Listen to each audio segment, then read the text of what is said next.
Shannon says goodbye to Boone before he is buried.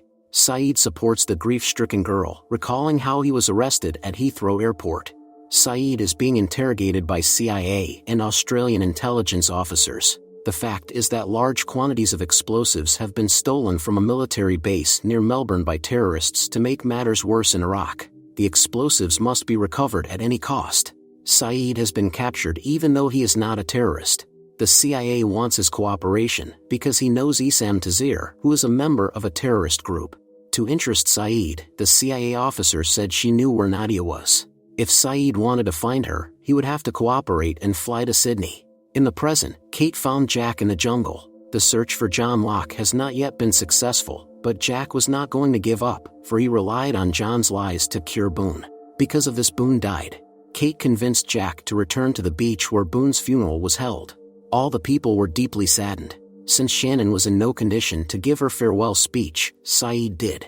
Suddenly John Locke appeared and told them about the plane they had found in the jungle. Jack didn't believe a word he said and attacked Locke, demanding the truth. Charlie, Kate and Sawyer stopped Jack, who was getting sick from blood loss. The doctor was still convinced that John was hiding something. Saeed recalls praying in the mosque. Issam Tazir recognized him and called out to him on the street. They had known each other since university. Issam told him that his wife had been killed by a bomb in the market. Since they had not seen each other for many years, Issam called Saeed to his home, where he lives with 2 other neighbors. Suddenly Saeed's attention was drawn to a fire alarm system that was malfunctioning. Saeed pulled out a listening device and threw it into a glass of water. He made no secret of the fact that he was an officer in the Republican Guard. The terrorists saw this as a good opportunity. Sun and Charlie convinced Claire to take a break, but she didn't want to leave her child with someone else. Charlie, however, persuaded her to trust him. John handed Shannon Boone's backpack and sat down beside her. Locke apologized, for he meant Boone no harm. Later, Shannon came to Saeed with a request. She wanted revenge on John Locke with the help of her lover. Kate takes care of Jack, who refuses to go to bed, but at some point he feels unbearably sleepy because Kate has put sleeping pills in his juice. Meanwhile, John was washing his clothes. Saeed spoke to him, noticing the surgical stitch on his side. Saeed also wants to find out if the radio Boone allegedly found in the plane is still intact. John agrees to take Saeed there. On the way, Saeed asks Locke leading questions. Soon they reach the wrecked plane. Saeed recalls how Issam confessed to him that he had been chosen as a suicide bomber. Issam, however, was not sure he could handle it. Saeed reports to the CIA agents that Issam doesn't know where the explosives are. He was confused and could be surrendered to the authorities. But the agents were of a different opinion, believing that Saeed should convince his friend to go for it. That way Issam would lead them to the explosives. Saeed wanted to refuse to cooperate, then the agents threatened to imprison Nadia, because she is under the status of a terrorist in the country. In the present, Charlie tries to calm the baby, but he won't stop crying. Hugo tries to help, but to no avail. Meanwhile, Saeed examined the wreckage of the plane. He wondered one thing: why John had lied about Boone falling off the cliff, and why he was carrying a gun. John told him that they had found the body of a Nigerian priest in the jungle. Locke also confessed that it was he who had knocked Saeed out some time before, when he had assembled the transmitter and wanted to find the source of the signal. Saeed pointed a gun at him, but John assured him that he acted out of general interest, because it was dangerous to look for the source of the signal. When Saeed asked about the hatch, John pretended not to understand. In the past, Saeed had persuaded Issam to take the desperate step because it was his sacred duty. When Issam asked Saeed to go to death with him, he agreed without hesitation. In the present, Saeed assured Shannon that what had happened to Boone had really been an accident. Realizing that Saeed had not avenged her brother, the girl became angry and said that he had better forget about her. Charlie is still unable to calm the baby. Surprisingly, the baby stopped crying when he heard Sawyer's voice. Jack woke up and realized that someone had stolen the key to the case. Jack thought John Locke had taken it, but Saeed immediately realized it was Shannon. The girl, meanwhile, took the gun out of the case. Saeed recalls going with Issam to do his sacred duty. They were put in a truck full of explosives. Issam was very nervous, unlike his partner. Suddenly Saeed confessed that he was working for the CIA. He gave his friend 10 minutes to escape. Issam became angry about the betrayal and pointed a gun at Saeed. But he didn't shoot Saeed, he shot himself. In the present, Kate, Jack, and Saeed caught up with Shannon, who was aiming for John. Saeed began to talk her out of it, because there are some things any people can't forgive himself. When Shannon pulled the trigger, Saeed knocked her down. Regardless, Jack still doesn't trust Locke. At this time Sawyer was reading a book to the child. Seeing this, Claire was very surprised. In the evening, Kate tried to cheer up Saeed, who recalled how he had received from a CIA agent the address of Nadia, who now lived in Los Angeles.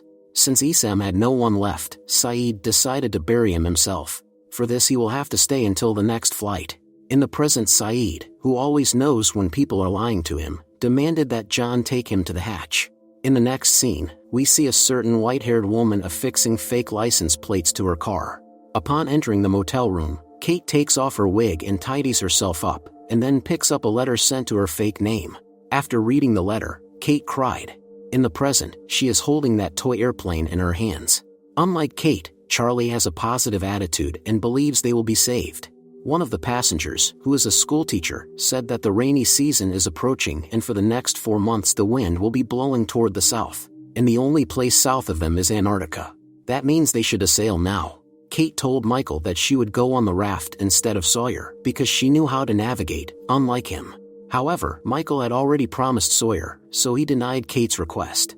Kate recalls coming to the hospital to see Diane Jason, who is ill with cancer. When a young doctor named Tom got into his car, he was startled when Kate was suddenly there. She came in for help. In the present, Sun tried to talk to her husband, who is leaving on a raft tomorrow. In the meantime, Saeed led Jack into the jungle. They were met by Locke, who showed them the hatch. Jack was shocked. Realizing that Sawyer was really bad at navigating, Michael hesitated to take him with him. Sawyer decided to talk frankly with Kate. He realized that the raft was Kate's only chance, because if the rescuers found them on the island, she would be arrested right away. Kate made it clear that she would leave tomorrow at any cost. Michael suddenly felt sick, and Walt ran for help.